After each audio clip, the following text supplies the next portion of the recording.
दोस्तों नमस्कार। अगर आप बकरी पालन में सक्सेस होना चाहते हैं तो उसके लिए बहुत ज़्यादा ज़रूरी है कि आपके फार्म पर, आपके घर पे जितनी भी बकरियां हैं वो ज़्यादा से ज़्यादा बच्चे दें, या आप ऐसी बकरियां खरीद करके लाएं जो ज़्यादा से ज़्यादा बच्चे दें। आज के इस वीडियो में पूरे के पूरे 7 ऐसे तरीके मैं आप लोगों को बताने जा रहा हूं जिन तरीकों को अप्लाई करके आप 100%, छोटी मोटी बात नहीं है, क्योंकि हमारे चैनल पर आप सभी को पता है मिलती है प्योरली जेन्युइन और साइंटिफिक बेस्ड नॉलेज, और उसी के तहत मैं ये 7 पॉइंट आप लोगों से डिस्कस करवाना चाह रहा हूं जो हम लगातार गोट फार्मिंग के जितने भी हमारे स्टूडेंट हैं उनको बताते हैं। आप सभी को पता है हर महीने की 1 तारीख से शुरू होती है गोट फार्मिंग की ट्रेनिंग, और वो ट्रेनिंग इतनी लाजवाब है कि आजकल बहुत ज़्यादा चर्चे इसके चारों तरफ हो रहे हैं। तो बहुत बहुत धन्यवाद जो इतना प्यार आप लोग दे रहे हैं। तो वहीं से कुछ पॉइंट्स मैंने उठाए हैं और वो आप लोगों के सामने मैं प्रस्तुत करना चाहता हूं,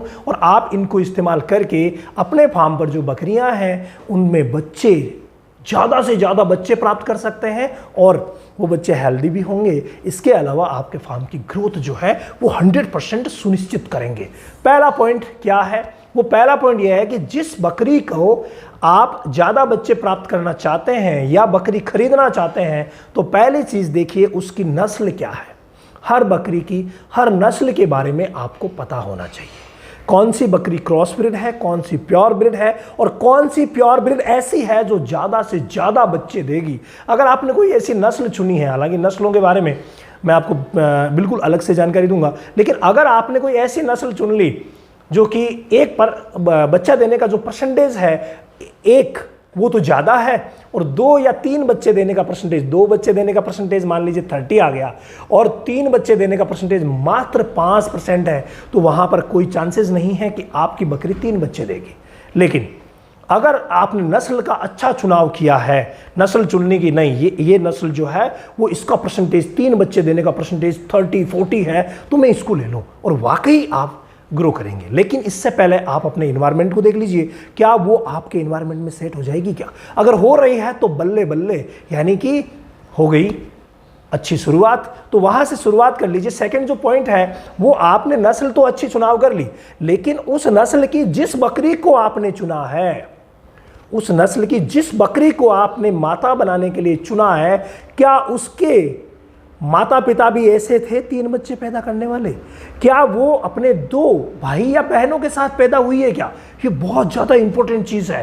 वो जो बकरी अपने फार्म पे 3 बच्चे लाती है और तीनों में से मान लीजिए कि तीनों फीमेल है, तो वो आपकी फार्म की शान हमेशा बढ़ाएंगे, क्योंकि उनका क्रॉस जब आप ऐसे बकरे से करेंगे जो उसकी 6 पीढ़ी के दूर का है, भाई इनब्रीडिंग का भी ध्यान रखिएगा, 6 पीढ़ी के दूर का है, और वो अगर क्रॉस करेगा तो जो बच्चे आएंगे, क्योंकि 3 बच्चे के साथ वो पैदा हुआ था, 3 के साथ भी बकरी पैदा हुई, तो श्योरली आपके फार्म पे बच्चे ज़्यादा आएंगे। ये बिल्कुल आप नोट डाउन कर लीजिए।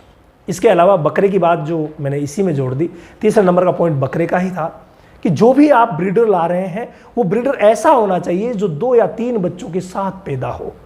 ये बहुत ज़्यादा ज़रूरी है। और इसके लिए क्या ज़रूरी है? इसके लिए ज़रूरी है कि जिस फार्म से आप ब्रीडर ला रहे हैं वहाँ का पूरा ब्यौरा आपके पास होना चाहिए, उनसे अच्छे संबंध आपके होने चाहिए। आपको ये आश्वस्त कर लेना है कि वो धोखा देने वाला पर्सन नहीं है, मुझे झूठ बोलने वाला पर्सन नहीं है, क्योंकि वो मेरा बिजनेस पार्टनर के अलावा हितैषी भी है। ये बहुत ज़्यादा ज़रूरी है। नहीं तो लोग कह देते हैं अरे ये तो 3 के साथ पैदा हुआ, ऐसा हुआ, ऐसा हुआ, आप ये ले लीजिए बहुत ही शानदार रहेगा, लेकिन आगे जा कर के फिर समस्याएँ क्रिएट हो जाती है। तो ये बहुत ही अच्छा एक पॉइंट है जिसका आप ध्यान रखिए और उसका इस्तेमाल कीजिए।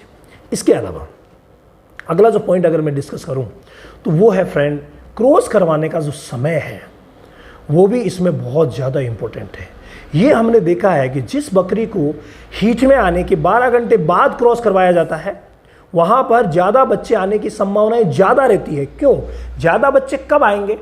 एक छोटी सी कंसेप्ट मैं आपको समझाना चाहूँ कि जब भी हम बकरा या ब्रीडर छोड़ते हैं तो ब्रीडर क्या करता है, ब्रीडर बकरी के अंदर मादा बकरी की योनि में वो छोड़ता है सीमन, और उस सीमन में होता है स्पर्म, और वो जो स्पर्म होते हैं वो लाखों की संख्या में, करोड़ों की संख्या में छोड़े जाते हैं। लेकिन आपको पता है स्पर्म काम कितना आएगा? स्पर्म कितने काम में आएंगे वो डिपेंड करता है कि मादा के शरीर से अंडे कितने निकले हैं। यानी मादा के शरीर से अंडे कितने निकले हैं। भाई स्पर्म अच्छा है, जाहिर है उससे बच्चे अच्छे आएंगे, लेकिन अगर मादा के शरीर से एक ही अंडा निकला और उसको क्रॉस किया तो एक ही बच्चा पैदा होगा। तो जितने ज़्यादा अंडे निकलेंगे, हालांकि अंडे निकलने का कंसेप्ट भी थोड़ा अलग है, बहुत ज़्यादा अंडे निकलते हैं, लेकिन उनमें से बच्चे पैदा करने वाले कुछ ही होते हैं। ये सारी जानकारियाँ आपको ऑनलाइन ट्रेनिंग मिल जाएगी। तो वहाँ से जो बच्चे अंदर से अंडे निकल रहे हैं, वो अंडे कितने निकल रहे हैं? 4 अंडे निकल रहे हैं, तो 4 में से 4 को 4 ही स्पर्म काम आएंगे। जितने अंडे उतने ही स्पर्म, चाहे करोड़ों को लिए गया है, तो 4 स्पर्म अंदर काम आ गए। उनमें से एक मान लीजिए डैमेज हो गया तो 3 बच्चे बन गए। इसी कंसेप्ट पे पूरा मामला सेट होता है।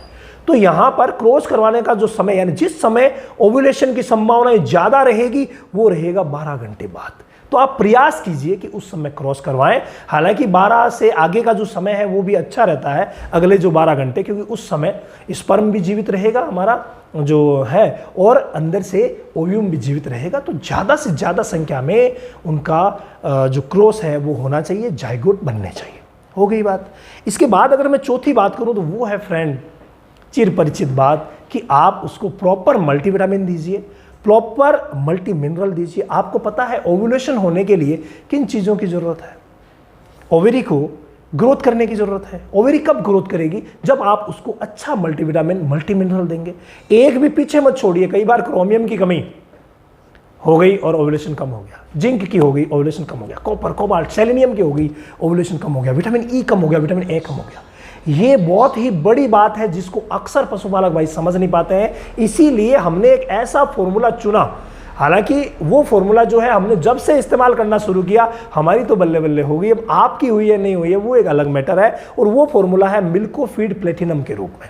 इसके अगर आप कंटेंट को देखेंगे तो 24 से भी ज़्यादा विटामिन और मिनरल है, और इस फॉर्म में बनाए हुए हैं कि डायरेक्ट आपकी बकरी पे काम करेंगे, श्योरली काम करेंगे। उसका जो एब्जॉर्प्शन है वो श्योर होगा। भाई कोई भी विटामिन आप देते हैं उसके लिए ज़रूरी तो है ना कि वो अंदर खून में जाए, तभी तो काम करेगा। तो ये एब्जॉर्प्शन श्योर करने की जो कैपेसिटी है वो उसमें पाई गई है मिल्को फीड प्लेटिनम में। तो आप रोज़ अगर 10 ग्राम देते हैं तो उन बकरियों में बच्चे ज़्यादा पैदा होंगे, ये देखा गया है, टेस्टेड है। इसके अलावा संतुलित आहार, ये बहुत बड़ा मैटर है। आपने प्रोटीन ही प्रोटीन दिया, कार्बोहाइड्रेट दिया ही नहीं, फैट ही फैट दिया, बाकी कार्बोहाइड्रेट कम रख दिया, तो भाई फैट ज़्यादा हुआ तो प्रॉब्लम, प्रोटीन ज़्यादा हुई तो प्रॉब्लम, कार्बोहाइड्रेट ज़्यादा हुआ तो प्रॉब्लम। यानी कि ये जितने भी पोषक तत्व हैं वो बैलेंस्ड मात्रा में होने चाहिए। और बैलेंस मात्रा में होने के लिए ज़रूरी क्या है? ज़रूरी है कि आप उसे संतुलित आहार दीजिए, बैलेंस्ड डाइट दीजिए। हमेशा ही जब से पैदा होता है तब से हमने डाइट्स के वीडियोज़ बना रखे हैं, आप देख सकते हैं। इसके अलावा अगला एक मैटर और लेना चाहूँगा जो बहुत ज़्यादा इम्पोर्टेंट है, और जहाँ पर भी हमने इस फॉर्मूले को इस्तेमाल करवाया भाई वहाँ पर भी ज़्यादा बच्चे पैदा होने की संभावनाएं ज़्यादा होगी। और वो फॉर्मूला है अंकुरित अनाज का। जी हाँ, जो भी आपकी बकरी हीट में आने वाली है, भाई पता कैसे चलेगा? जो ही बच्चा दिया 2 महीने बाद हीट में आने वाली है, 3 महीने बाद हीट में आने वाली है, ये तो श्योर है।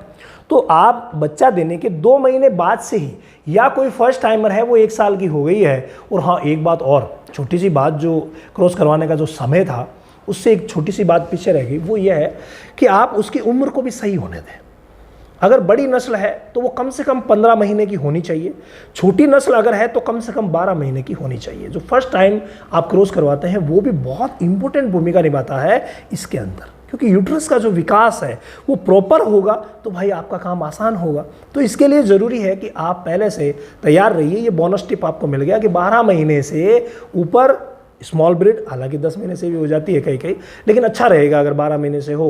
और अगर बड़ी ब्रीड है तो 15 से 18 महीने में अगर वो क्रॉस होती है तो उसकी संभावनाएं ज़्यादा बच्चे लाने की ज़्यादा रहती है। इसके अलावा अंकुरित अनाज की बात पे मैं फिर से आता हूँ, और वो बात कौन सी है? वो है जो ही हीट में आने लायक हो जाती है उस समय आप उसको पर डे 100 ग्राम के हिसाब से, भाई जो भी दाना मिश्रण दे रहे हैं देते रहिए, नो डिस्टर्बेंस, लेकिन अलग से पर डे 100 ग्राम के हिसाब से आप एक दिन उसको अंकुरित गेहूं खिलाइए, एक दिन उसको अंकुरित चना खिलाइए।